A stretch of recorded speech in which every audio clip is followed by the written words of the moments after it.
The Galactic Academy's combat training hall buzzed with the usual pre-class energy.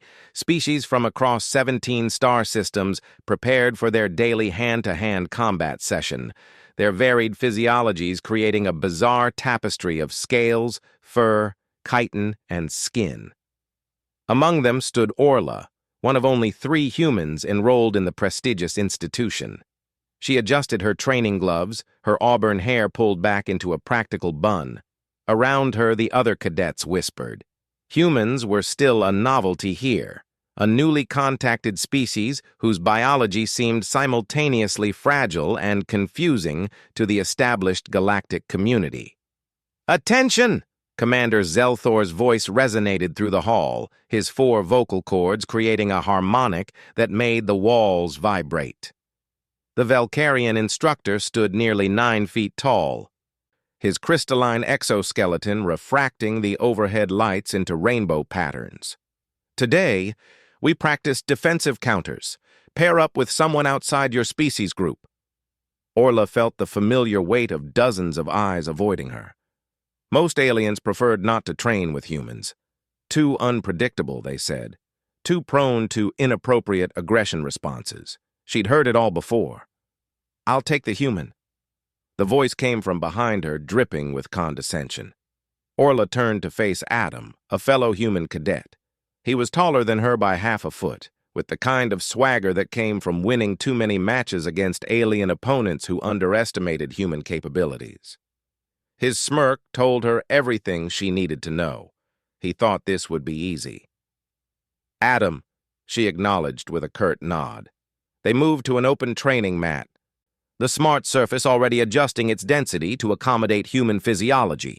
Around them, other pairs began their drills, Valkyrians testing their strength against Tharxian flexibility, Quellan speed against Heptarian endurance. "Don't worry," Adam said, loud enough for nearby cadets to hear. "I'll go easy on you.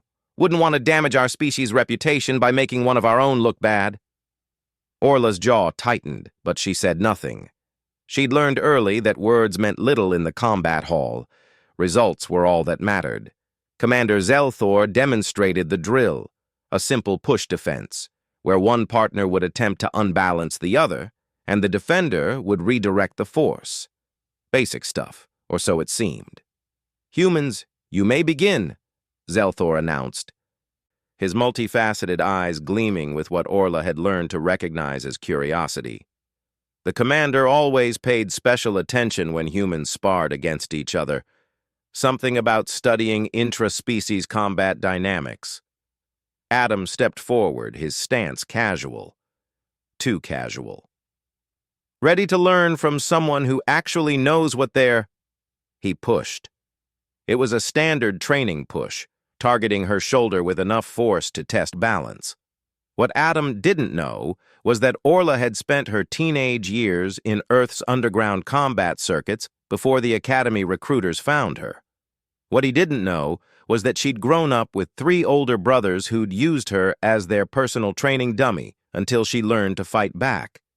What he definitely didn't know was that she'd been holding back for months, carefully moderating her performance to avoid drawing too much attention. But right now, with his hand on her shoulder and that insufferable smirk on his face, Orla decided she was tired of being careful. She didn't just redirect his force. She captured it, channeled it, and multiplied it with her own momentum. Her right hand snapped up to grip his extended arm. Her left drove into his center of gravity, and her hip became the fulcrum of a lever that had only one possible outcome. Adam's eyes widened in the half-second before Orla executed a perfect Koshi-Guruma, a hip-wheel throw that would have made her old judo sensei weep with pride. His body rotated through the air with surprising grace, defying the Academy's artificial gravity for a brief, beautiful moment. Then he hit the mat. The smart surface absorbed most of the impact, but the thud still resonated through the hall like a thunderclap. The training mat's density sensors, overwhelmed by the sudden force, flickered and reset. For a moment, there was an atom-shaped impression compressed 2 inches deeper than the surrounding surface. The entire combat hall fell silent. Adam lay flat on his back, the wind thoroughly knocked out of him, staring at the ceiling with an expression of profound confusion. Around them, alien cadets froze mid-technique, their attention riveted on the two humans. Orla stood over him, breathing steady, her stance relaxed but ready. "You were saying something about teaching me?" she asked quietly. Commander Zelthor approached, his crystalline feet clicking against the floor. His expression was unreadable. But Orla caught the subtle shift in his chromatic patterns, what passed for amusement among Velcarians. "Cadet Orla," he said, his harmonic voice carrying across the silent hall. "That was textbook execution, though perhaps a bit more force than the drill required." "He pushed me, sir," Orla replied evenly. "I defended myself, as instructed." A rippling sound came from the commander, Velcarian laughter. "Indeed you did." He looked down at Adam, who was still trying to remember how to breathe. "Cadet Adam, it seems you've learned an important lesson today about assumptions." Adam finally managed to sit up, his face red with more than just exertion. Around the hall, the whispers had started again, but this time they weren't about human fragility. The other cadets were reassessing, recalculating, looking at both humans with new eyes. "Damn!" Adam wheezed, accepting Orla's extended hand to pull himself up. The smirk was gone, replaced by something closer to respect. "Where did you learn that?" "Earth," Orla said simply. "We've had a few thousand years to perfect hurting each other." As the class resumed and the whispers continued, Orla caught fragments of conversation from the alien cadets.